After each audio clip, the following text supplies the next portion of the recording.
A lição 3 do livro: cuide do seu negócio. Os ricos se concentram na coluna de ativos, enquanto todos os outros focam nas suas demonstrações financeiras. É isso, Lizé. Talvez essa seja a lição mais importante em termos práticos do livro.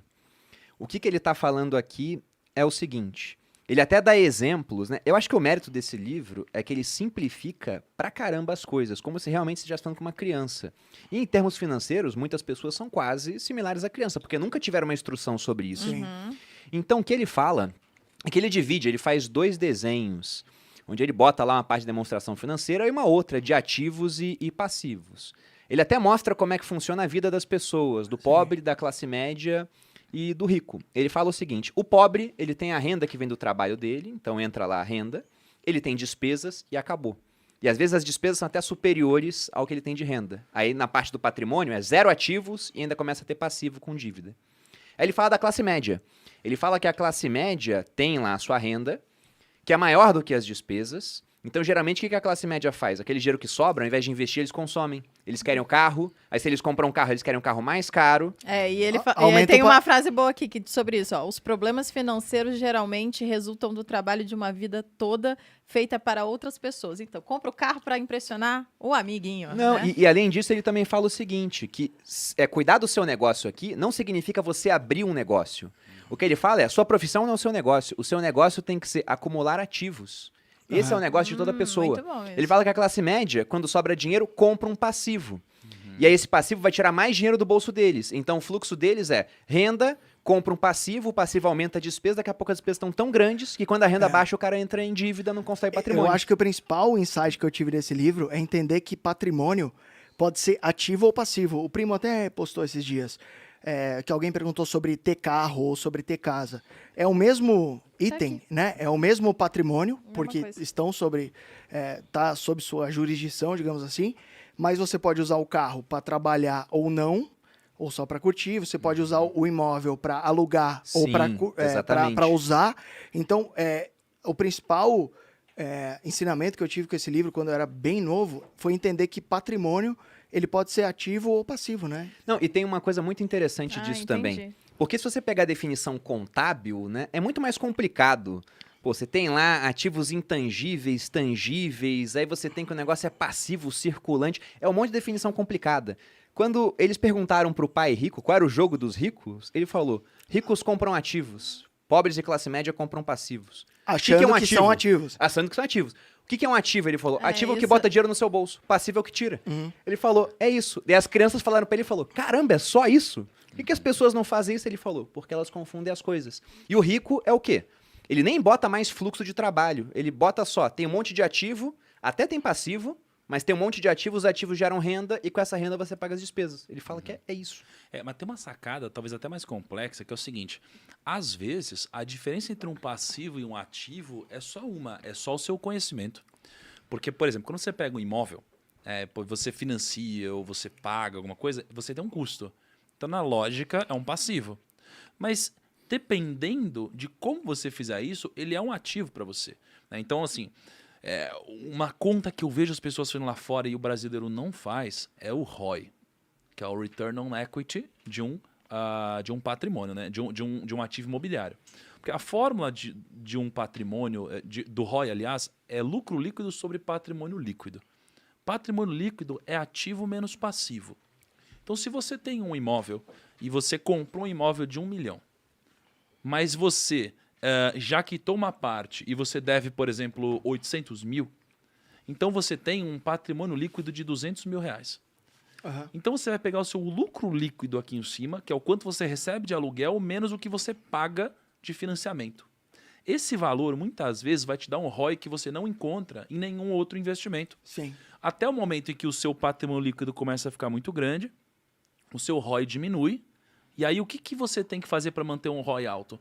Abrir um outro financiamento imobiliário. Então existe um sweet spot aqui, onde isso daqui deixa de ser um passivo e vira um ativo, e onde O você sweet tem um spot ROI muito é uma alto. linha tênue, aquele só que você... Só que impressionar. Impressionar. Né? Então, cara, é por isso que eu tô falando que às vezes a diferença entre o negócio e o passivo ativo é só você saber o que você tá fazendo, cara. Não, É só dá- você dá comprar um pra dar carro e virar Uber. Exatamente. Esse seria o exemplo Não, mas que eu que aí ia você dar. tá empregando o seu trabalho, é diferente. Aham, seu tempo, né? Exato. Ele fala, exatamente, ele fala que o que são ativos na opinião dele. Ele faz uma listinha ali do que são ativos. Coloca ações, coloca imóveis e coloca negócios que não dependam da presença dele. Porque se depender da presença dele, aí não é negócio, é uma profissão. Então isso do Uber é, por exemplo, você comprar carros, o que inicialmente a visão poderia ser, embora contábil, né, na visão contábil seja um ativo imobilizado por uma empresa, na visão dele aqui, ó, o seu carro é um passivo. Mas se você compra carros para botar pessoas para dirigirem para você, aí vira um ativo da sua empresa. Aham. Seria a visão dele. Ele fala, essa parte de ativos, eu acho interessante ele falar que ativos trabalham 24 horas por dia. Então, a gente que investe fora, a gente que diversifica nossos investimentos, enquanto eu tô, sei lá, trabalhando aqui, suponhamos, aqui eu tô só tomando uísque falando groselha, mas suponhamos que eu estivesse trabalhando. Quantas horas eu consigo trabalhar por dia? Sei lá, de 12 a 15, vai. Suponhamos que Quando muito, né? De maneira sustentável, você não me 15 conhece. vai demorar, sabe? Vai ser alguns anos me só. conhece. Mas quando você troca a sua grana por pessoas que estão trabalhando por você, você consegue de fato fazer sua grana trabalhar 24 horas por dia.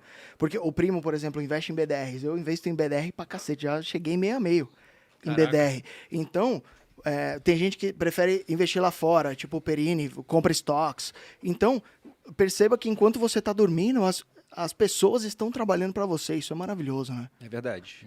É verdade. Eu acho que talvez se eu fosse atualizar o conceito do livro, seria... Nossa, tá usado ele, né? Tô usado, né? Seria você buscar ativos convexos. Eu só adicionaria isso. É a única coisa que eu adicionaria.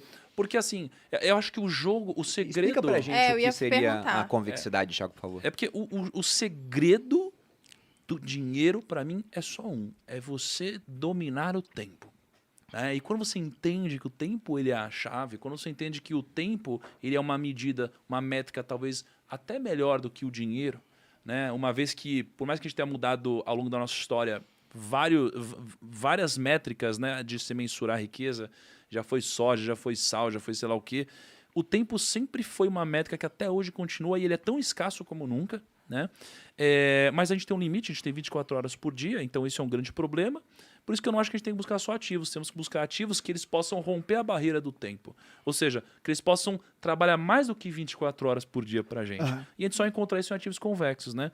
Então, por exemplo, se eu vou num primeiro encontro, Danado. cara, Me chama. o que pode acontecer? Te Não chama. sei. Me chama. Imagina, a gente vai num primeiro encontro, pode acontecer muita coisa. Sim. Pode não acontecer nada, ou você pode conhecer a mulher da sua vida. Sim. Né? Então, assim, isso é um momento convexo na sua vida. Então, quando você compra uma ação, cara, isso é convexo. Né? Você pode ter um investimento que vai se multiplicar infinitamente. Né? Agora, Você quando tem uma simetria convidativa, né? Exato. Não existe preço negativo, mas você pode multiplicar a sua grana.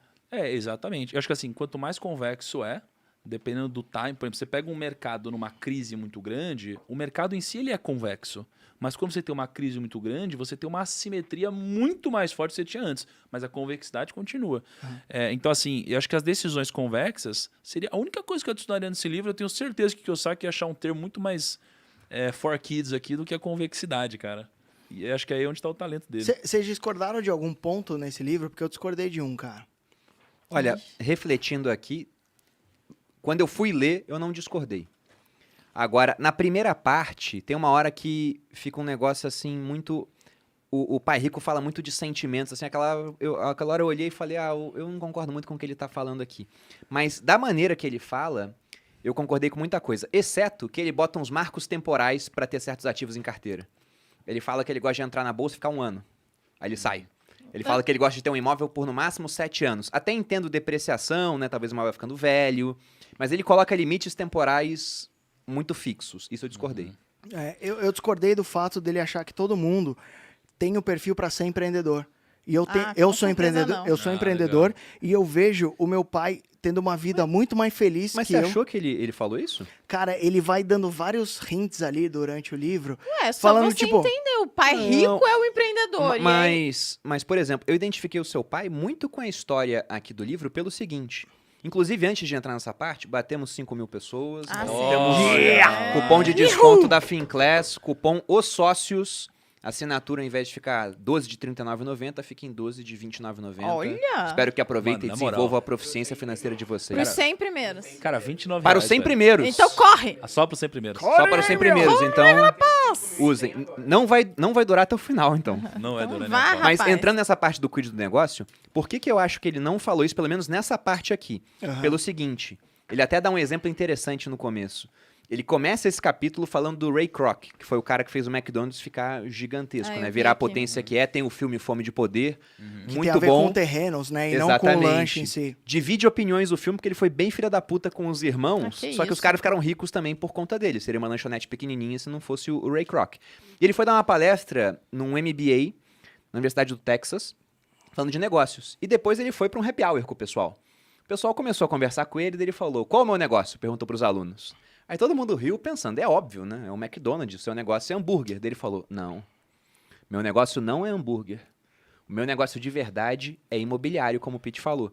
Porque eles compram os Eu já vi essa terrenos, história. colocam as lojas lá e o franqueado paga o aluguel pro McDonald's. E o McDonald's, na época que o livro foi lançado, e possivelmente até hoje, ele se tornou o dono do maior patrimônio imobiliário do mundo. Ele tinha mais patrimônio imobiliário do que a Igreja Católica, que tem uma igreja em cada canto. E são os melhores locais, né? É. Tá sempre, tá na Broadway, tá, sei lá, em qualquer lugar Você que vai você na olhar. Times Square, tem o que lá? Em frente à escada. Aquela Red Stairs lá, tem lá um McDonald's. Tinha, não Então, sei se ele tem falou ainda. que isso é um negócio. E aí é o ponto que eu vou chegar e discordar de você nesse ponto, Pete.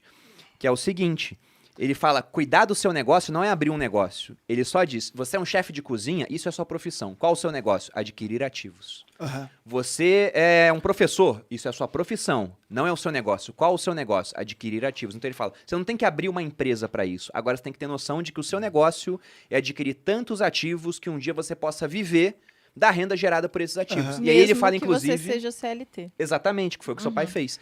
E ele fala que nessa hora que você tem muita renda vindo desses ativos, aí sim você pode começar a comprar passivos. Quando essa renda é capaz de comprar Isso é passivos. muito foda. Que a mulher dele comprou um Porsche com a renda passiva da mulher dele, né? Exatamente. Mas é que ele fala isso no capítulo 3, mas ele também fala, muitas pessoas passam suas vidas cuidando dos negócios de outras pessoas e as deixando ricas. Na verdade, o seu negócio envolve a coluna de ativos, não a de renda. E em diversos momentos ele não fala sobre o risco de você abrir um negócio. Mas tá vendo que ele falou? A coluna de ativos, ou seja, você vai trabalhar para os outros, mas pega o dinheiro e compra ativo. O teu negócio é comprar ativo. Não peguei essa, Legal. acho que eu já tinha Eu tomado não tinha pego whisky. desse jeito, não, mas achei. Também faz não, sentido. porque, na minha percepção, ele fala que quem é CLT é tipo, não sabe assumir risco e é um bosta. Lendo Não, mas ontem, parece daquela- mesmo. Do jeito que ele põe, parece. do jeito Mas que é ele que, põe. cara, quando você vai comparar. Eu fiz É isso que o uma vez. Perini é um lord, ele interpreta, tipo... Eu acho até que ele presencialmente falaria assim. Mas no livro tá mais É, light. não, mas olha E eu só, digo presencialmente por Vocês conta da querem palestra. ouvir a história da palestra? Não, deixa Palestra. eu... O Thiago tava lá, eu tava lá, né? Vai, Mas depois a termina aí Malu o que conta você ia então. dizer. Não, o que eu ia falar é que, cara, quando você coloca dos dois lados aqui, os prós e contras de você ser um empreendedor e você ser um funcionário, parece mesmo que é uma decisão que você não tem nem que pensar de tão óbvia. Porque, por exemplo, limite de ganho. Pô, funcionário tem limite, empreendedor não. Liberdade de tempo. Cara, aqui não sei o que lá. Teoricamente, o empreendedor tem. Na teoria. Teoricamente, Você escolhe livremente não ter tempo nenhum durante bastante tempo, às você vezes. tem a liberdade de não dormir, é sensacional. Tem Exatamente. especialista